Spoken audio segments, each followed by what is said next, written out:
मित्रों नमस्कार, मैं सुभाष शुक्ला एक बार फिर से आपके बीच में हाजिर हूं इंग्लिश वाला लेकर के। और आज हम बात करने वाले हैं सेंटेंस के बारे में। सेंटेंस की सीरीज चल रही इसमें विस्तार से आते हैं पढ़ते हैं। सबसे पहले बात किया गया असर्टिव पे, फिर बात किया गया इंटरोगेटिव पे, विस्तार से चर्चा हो रही। आज नंबर आया है इंपरेटिव सेंटेंस का। इंपरेटिव सेंटेंस की जो हिंदी होती है वो होती है आदेशात्मक वाक्य या आज्ञात्मक वाक्य।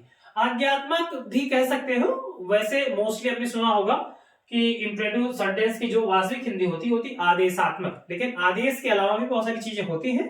तो देखते हैं इसका जो स्ट्रक्चर होगा वो B1 होगा। B1 इट मींस वी की रूट। याद रहे B1 कहने से थोड़ी सी दिक्कत होती है। सपोज अगर आपने B1 कहा कि B1 से स्टार्ट हो रहा है तो गो भी B1 है और गोस भी B1 है, प्ले भी B1 है और प्लेस भी B1 है। हमें किसे शुरू करना है जिसमें जो वास्तव में रूट हो। रूट किसे कहेंगे? जिसमें आईएनजी लगती है। जैसे क्या गोजिंग होता है? नहीं, गोइंग होता है तो इंग हटाइए, क्या बचा? गो। तो गो रूट है, ठीक है। जिसमें आईएनजी लगता है वो रूट होता है। तो आप बताएं कि गो में लगता है कि गोज में? आप शायद समझ रहे हैं मेरी बात, मैं जो कहना चाहता हूं। मतलब हमें रूट से लिखना है, ना कि आपको B1 से लिखना है। B1 में थोड़ा याद, B1 में थोड़ा सा कॉन्सेप्चुअल, इसलिए आपको बता रहा हूं बार बार। B1 से ही लिखना है, लेकिन B1 में उससे लिखना है जो रूट होती है। रूट किसे कहेंगे? जिस क्रिया में आईएनजी हम लगा सकते हैं। ओके, जैसे मैंने कहा प्लेइंग, तो आईएनजी हटाया, क्या बचा? प्ले। तो प्ले रूट है, तो प्ले से लिखेंगे। गो से लिखेंगे, सी से लिखेंगे, ना गोज, ना की प्लेस, ना की सीज। आई थिंक समझ गए। तो मैं कहना चाहता हूं रूट आएगा, उसके बाद में ऑब्जेक्ट आ सकता है, एनीथिंग, और भी कुछ चीजें आ सकती हैं। हाँ, कभी कभी कुछ ऐसे वाक्य होते हैं जिसमें शुरुआत में कुछ लगाया जाता है B1 के पहले, जैसे लेट आ सकता है। जैसे B1 के पहले आप जानते हैं कि आप प्लीज लगा सकते हैं। जैसे B1 के पहले आप आई थिंक काइंडली लगा सकते हैं। आप कोई एडवर्ब लगा सकते हैं, ऑलवेज लगा सकते हैं, अक्सर आता है। तो इस तरह के बहुत सारे शब्द भी लगते हैं। हमने इंपरेटिव को 3 मुख्य भागों में बांटा है। वैसे तो भाग 4 होते हैं, लेकिन मुख्य 3 भाग में बांट के मैं पढ़ा रहा हूं। पहला होता है ऑर्डर, दूसरा होता है रिक्वेस्ट, तीसरा होता है एडवाइस, या आप इसको सजेस्ट भी कह सकते हैं। एक होता है एडवाइस, एक होता है एडवाइज्ड। याद है, एडवाइस और एडवाइज में थोड़ा सा अंतर है। जो एडवाइस है याद रहे, और जो एडवाइज है, एडवाइज आप जानते हैं वो दूसरी चीज है और एडवाइस दूसरी चीज है। तो यहां पे आते पहले बात करते हैं हम ऑर्डर को, और भी कुछ कह सकते हैं। ऑर्डर के स्थान पे कमांड भी हो सकता है, एक फीलिंग के तौर पे। वैसे आप मुख्यतः ऑर्डर ही सीखते हैं, सुनते हैं। सामान्यतः 100 में से 99% ऑर्डर की बात होती है, इसलिए बहुत ज्यादा इसमें संकोच नहीं करना है। तो ऑर्डर दिया जा सकता है, रिक्वेस्ट किया जा सकता है, या एडवाइस दी जा सकती है। सबसे पहले एक एक उठाते हैं। सबसे पहली बात, इसमें जितनी सारी बातें होती हैं वो सब किसके लिए होती है? वो सब होती है भाई साहब यू के लिए। किसके लिए होती है? यू के लिए। लेकिन यू यहां से क्या है? गायब। यू यहां से क्या है? गायब। वो अंडरस्टूड है, दिख नहीं रहा होता है। हमें जो भी किसी को आदेश देना होता है सामने वाले को देते हैं। क्या आप किसी तीसरे को आदेश दे सकते हैं? मैं आपको दे सकता हूं, अपने सामने है, मैं आपके सामने हूं, लेकिन हम किसी ऐसे आदमी को नहीं दे सकते आदेश जो है नहीं। तो फ्रंट में जो होता है उसी को देते हैं, और सामने वाले को जानते हैं, जिससे हम बात करते हैं वो आपका सेकंड पर्सन होता है। और सेकंड पर्सन आप पहले जानते हैं, सेकंड पर्सन कहते हैं यू को। अगर आप नहीं जानते हैं पर्सन, तो पर्सन का एक अलग से वीडियो आएगा, आसानी से आप जान जाएंगे। तो मैंने कहा जितनी सारी बातें इंपरेटिव में होती है वो वास्तव में यू के लिए होती है। अगर आप समझ नहीं आ रहा है तो रिवाइज करेंगे, आ जाएगा। हम कैसे कहें कि यू के लिए होता है? मैंने कहा यहां आओ या यहां आ जाओ। तो मैं किससे कहूंगा यहां आ जाओ? जो सामने होगा उसी को कह सकते हैं ना। जो अपने सामने होगा उसी से कह सकते हैं कि आप यहां आ जाओ। लेकिन मैंने आपको हटा दिया, आप क्या कर दिया? अंडरस्टूड कर दिया। यहां लिखा है यहां आओ या यहां आ जाओ, तो इंग्लिश क्या हो जाएगी? Come here. क्या हो जाएगी? Come here. हमने क्या कहा? हमें रूट से शुरू करना था, B1 से शुरू करना था। लेकिन B1 आप जानते हैं कि कम भी होता है, और क्या होता है, और जानते हैं कम्स भी होता है। तो हमें उससे शुरू करना है जिसमें आईएनजी लगती है। क्या लगती है? आईएनजी। क्या कमिंग्स होता है? नहीं, लेकिन कमिंग होता है। तो कमिंग में आईएनजी लगती है, इट मींस कम में लगती है। तो हमें किससे शुरू करना है? इंपरेटिव। हमें याद रहे कम से शुरू करना है। इसीलिए हम इस वर्ड को रूट कहते हैं और इसको क्या कहते हैं? प्रेजेंट। वास्तव में ये होता है प्रेजेंट फॉर्म, दोनों प्रेजेंट फॉर्म, लेकिन ये बनाया होता है, इसको बनाया जाता है। तो आप ऐसे भी कह सकते हैं कि जो बने बनाए शब्द होते हैं प्रेजेंट फॉर्म में, उससे हम इम्परेटिव की शुरुआत कर सकते हैं। नॉर्मल किताबों में लिखा होता है B1 से शुरुआत करते हैं, लेकिन बच्चा समझ नहीं पाता, इसीलिए मैं आपके बीच में आया हूं। तो मैंने कहा यहां आओ या यहां आ जाओ तो क्या हो जाएगा, कम हियर। ओके, अगला वाक्य आपके सामने लिखा हुआ चुप रहो। किसी से आपने कहा चुप रहो, तो किससे कहेंगे?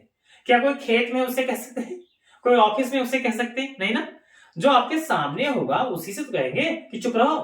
तो चुप रहो आप अपने सामने वाले से कह रहे हैं, और अगर आप बोल रहे हैं तो आप क्या हैं, आप फर्स्ट पर्सन हैं, और जिससे बोल रहे हैं वो सेकंड पर्सन है। जो सेकंड पर्सन होता है वो यू होता है भाई, यू। तो ये यू के लिए आ रहा है, ये मैंने आपको पहले बात बता दी है, जिससे आपकी बात आपके दिमाग में इंटर करे, आपके समझ में आए कि बात किसकी हो रही, लेकिन वो अंडरस्टूड है, वो नजर नहीं आ रहा है। तो क्या कहना है, आपने कहा चुप रहो, तो चुप रहो इंग्लिश क्या हो जाएगी, कीप साइलेंट। क्या हो जाएगी, कीप साइलेंट। याद रहे कीपिंग होता है, कीपिंग माइंड, लेकिन आप याद रहे आप कीप्स इंग नहीं कर सकते ना, कीप्स इंग याद रहे। तो कीपिंग, इसलिए कीप होता है आपका वर्ब, जो रूट वर्ब है, समझे, इसको कहते हैं प्रेजेंट फॉर्म। तो कीप साइलेंट हो जाएगा। अगला है दरवाजा खोल दो या दरवाजा खोलो, तो क्या हो जाएगा, ओपन द डोर, कि ओपन्स द डोर हो सकता है भाई। अगर कहा जाए कि प्रेजेंट लिखो या आपसे कहा जाए B1 लिखो, तो B1 तो ओपन्स भी होता है और ओपन भी होता है।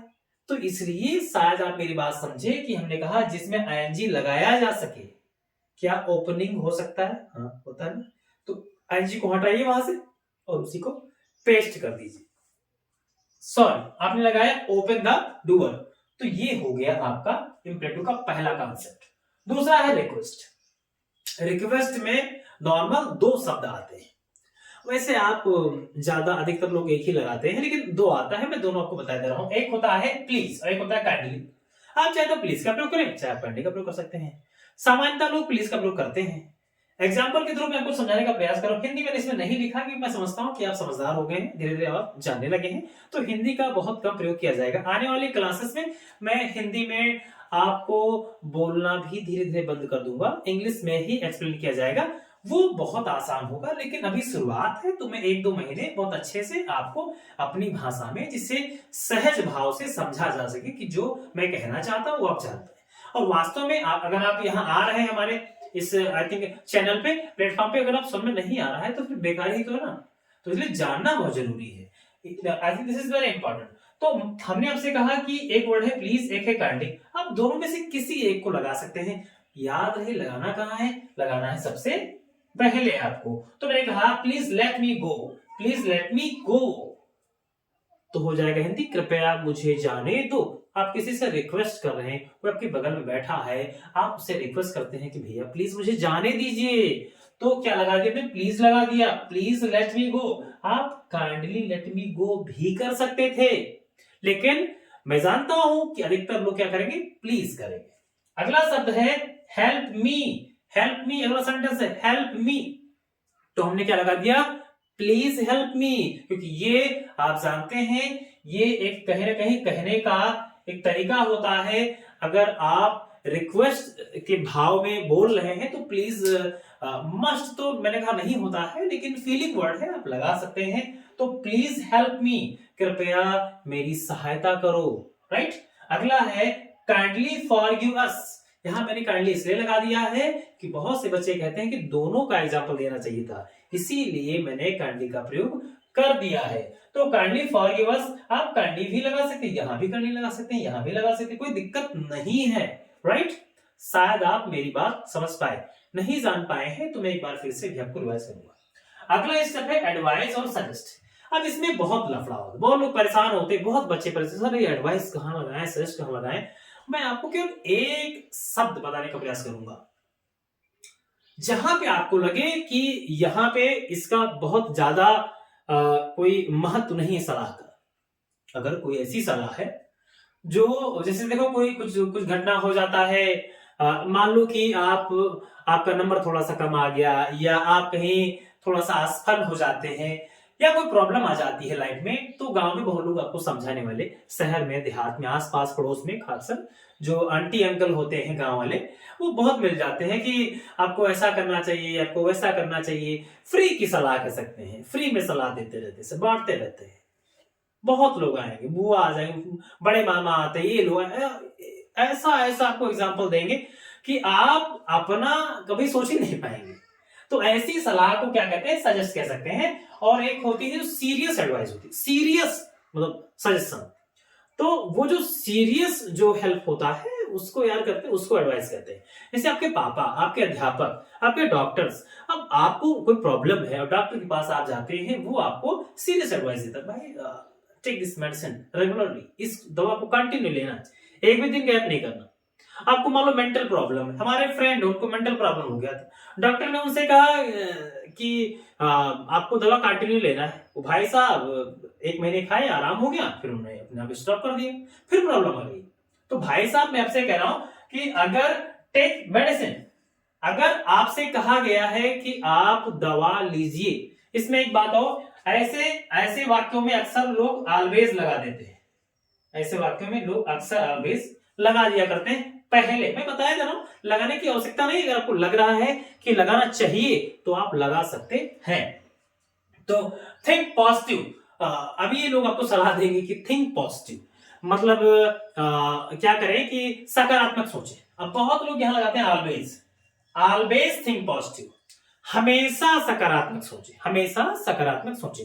हो सकता है बिल्कुल, लेकिन याद रहे अभी थिंक पॉजिटिव किसने कहा, ये क्या आपके किसी गांव वाले ने, किसी पड़ोसी ने कहा, किसी डॉक्टर ने कहा, किसी टीचर ने कहा, आपके पेरेंट्स ने कहा, या तुम्हारे मन ने कहा, किसने कहा, दैट इज वेरी इंपॉर्टेंट। ये बहुत इंपॉर्टेंट होता है।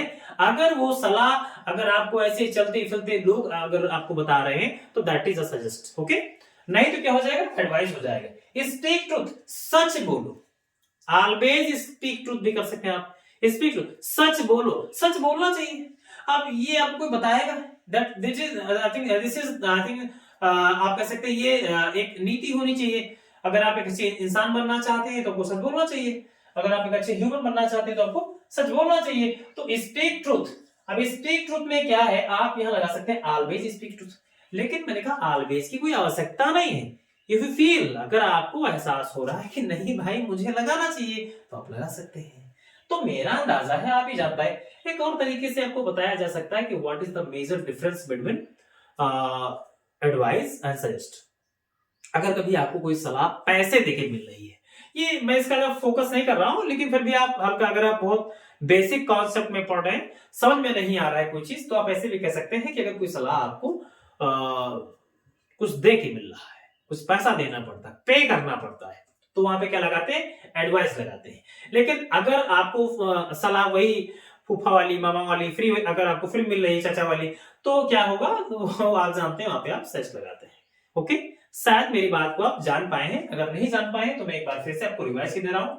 इंपरेटिव सेंटेंस वास्तव में 3 भाग में बांट के उसको पढ़ा जा सकता है, वैसे भाग मैंने कहा 4 होता है, लेकिन 3 भाग आप बांट के पढ़ सकते हैं। हिंदी होती है आदेशात्मक या आज्ञात्मक वाक्य, इसमें अक्सर क्या होता है, ऑर्डर होता है, मैंने कहा ऑर्डर के स्थान पे आप कमांड भी यूज कर सकते हैं। रिक्वेस्ट होता है, एडवाइस होता है और सजेस्ट होता है। इसमें इन सारे जो प्रकार आपको बताए गए हैं, इसमें वास्तव में हम बात कर रहे होते हैं अपने से सामने वाले के लिए, अपने से सामने वाले means second person. Second person it means हम शुद्ध एक शब्द में कहें तो यू के लिए बात होती है, जितनी सारी बात होती है यू के लिए होती है। यू स्वयं में अंडरस्टूड होता है, दिखाई नहीं पड़ता है, लेकिन हम इसका प्रयोग करते हैं। अब इसलिए इसकी जो बनावट होती है वो बनावट क्या होती है, बी वन, वी या वी की रूट से शुरू करते हैं, प्लस ऑब्जेक्ट लगाते हैं, प्लस एनीथिंग कुछ भी लगा सकते हैं। मैंने कहा वी के पहले हम ऑलवेज या प्लीज या काइंडली ऐसे शब्दों का प्रयोग कर सकते हैं, ओके। और फिर मैंने कहा कि ऑर्डर को इस तरह से लिखते हैं, रिक्वेस्ट को ऐसे लिखते हैं, एडवाइस और सजेस्ट में जो बेसिक अंतर है वो आपको बताने का प्रयास किया गया है। अगर फिर भी आप नहीं जान पाए हैं तो आप आसानी से वीडियो को बार बार रिवाइज करें, मुझे पूर्ण विश्वास है कि आपके समझ में आया होगा। अब अगर अब भी नहीं समझ में आया है तो मैं फिर कल आऊंगा, निराश मत होइएगा, क्योंकि इंग्लिश बहुत आसान है, समझना बहुत आसान है। अगर आपकी इच्छा कहती है, अगर आपका अंतर्मन कहता है कि नहीं मुझे कुछ करना है इस लाइफ में, तो आ जाएगा, मेरा मानना है आ जाएगा। मिलते हैं फिर आपसे, अपना ख्याल रखिएगा, अपनों का ख्याल रखिएगा, मिलते हैं जल्दी से। जय हिंद, थैंक यू।